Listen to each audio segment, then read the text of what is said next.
Verse 5 is the first mention of anger in the Bible. Cain is so angry, he cannot hide it. It's written all over his face. Ed Welch gives us insight about anger. Anger will assert itself.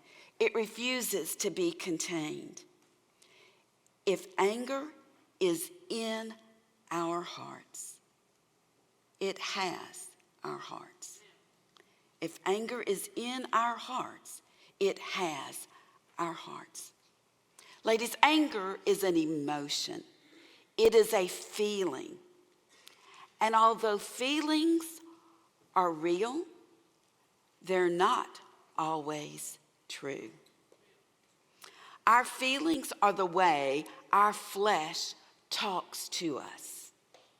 And right now, at this point in Genesis 4, Cain's flesh is shouting at him.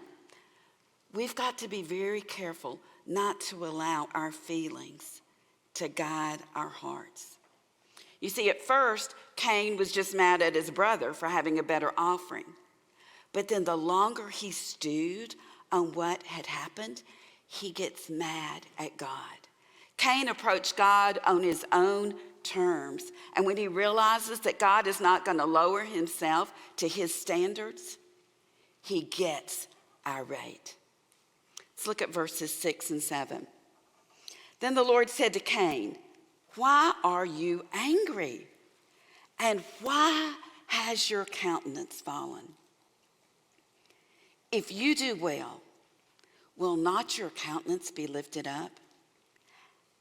And if you do not do well, sin is crouching at the door, and its desire is for you, but you must master it." The questions that God asked Cain here are rhetorical. God already knows the answers. But here we see a picture of God as the wonderful counselor, trying to get Cain to face his sin. And so to do so, he gives Cain a visual picture. He personifies sin as a predator crouching at his door, ready to pounce and take him down. We'll come back to that picture again in just a little bit. What God is telling Cain is that he is on the brink of destruction. A battle is going on for his soul, and right now, sin has the upper hand. But Cain still has time to change. If he will just do well. If he will just do well.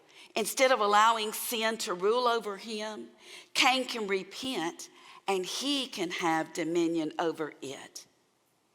The Puritan theologian John Owen said it well: always be killing sin, or it will be killing you.